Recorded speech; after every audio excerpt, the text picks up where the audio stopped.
It's pretty well known that cults prey on the insecure or weak-minded people, oftentimes to push an individual's agenda or harmful beliefs, usually a religious or outlandish belief.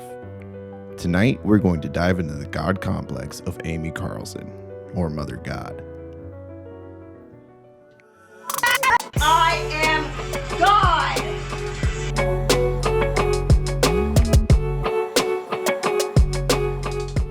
Rummaging through the subreddit Reddit Bureau of Investigations, I came across this post where this cult is truly baffling to me. The user had posted asking about an odd cult on YouTube, Love is One.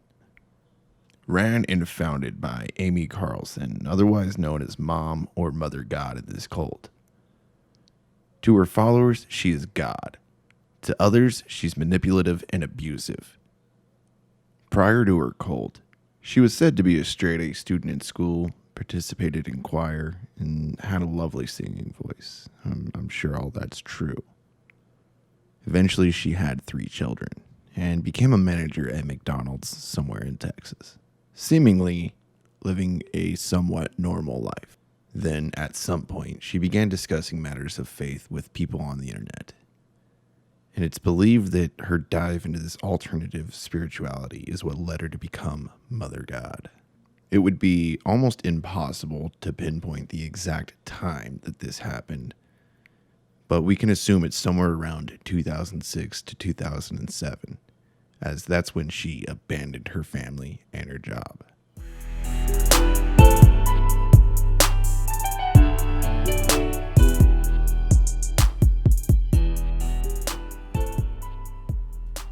Amy starts Love is One based on a calling from angels to save humanity. She left 3 young children and her job as a manager at McDonald's behind, claiming to be the birth of all creation and to lead 144,000 to the 5th dimension. Typically, leaders of a cult are charismatic or charming, which is part of the play to draw in followers. In the early stages of Love is One, Amy appears to be just so. To give you your diplomas as fully conscious beings of light, equal God, equal love. Love is One even went as far as to file a 501c3 nonprofit tax exemption. Now, a 501c3 is a charity donation business exempt from federal taxes. I went digging to see exactly how much this organization actually made through donations. And all I can say for certainty is that they made less than $25,000 a year, being that they had to file a 990N form, which even if you made $20, I'd still call it a scam. Taxes are due. Even going as far as to operate a business called Guy's Whole Healing Essentials. Yeah, snake oil. Now, I'm not going to read this verbatim, but the FDA and the government eventually shut them down because of their claims to the healing, especially with the ongoing pandemic. Anyway, eventually she started to gain a following through social media, Facebook, and YouTube, gaining an average of 12 to 20 full-time resident members, all waiting on her hand and foot. Meatballs. I didn't say meatballs. I love meatballs, but I didn't fucking say that. Holy shit, Chicken Parmesan. Now, she couldn't have done this all by herself. She had the helping hand of what's called a Father God. There's 3 Father Gods that we will touch on.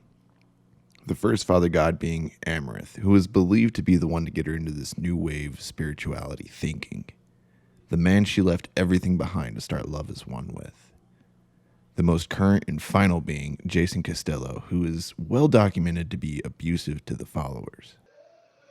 Surrender when you have stolen from God! Shame on you. What do you feel is gonna happen to your fucking tricked ass?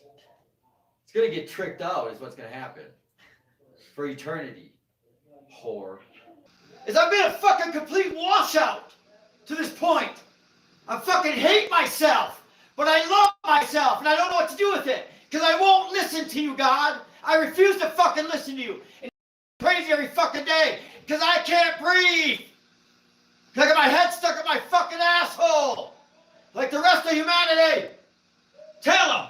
Andrew Profaki, the one who spoke out against the group, would go on to say he thought he would just be the guy in the background until he was thrusted into a leadership role. He once thought of Amy as a genuine, insightful, and brilliant person. That all would change after dinner. She could drink like no one I've ever seen. Today, I would characterize this group as a cult.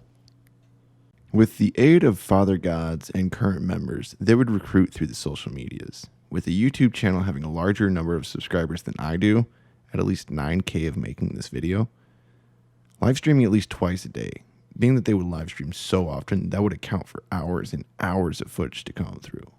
At this point, we know they are a very manipulative group who would receive donations and sell colloidal silver to fund the organization. Which brings us to our next point, the downfall and the decay of Amy Carlson.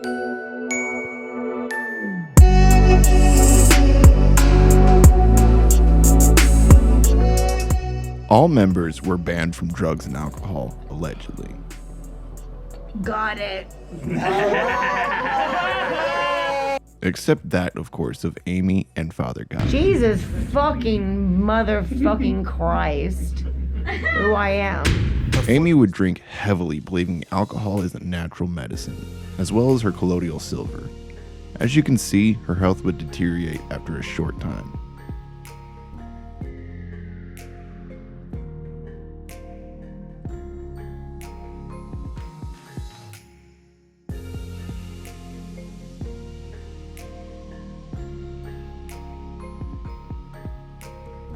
To her eventual death in April 2021.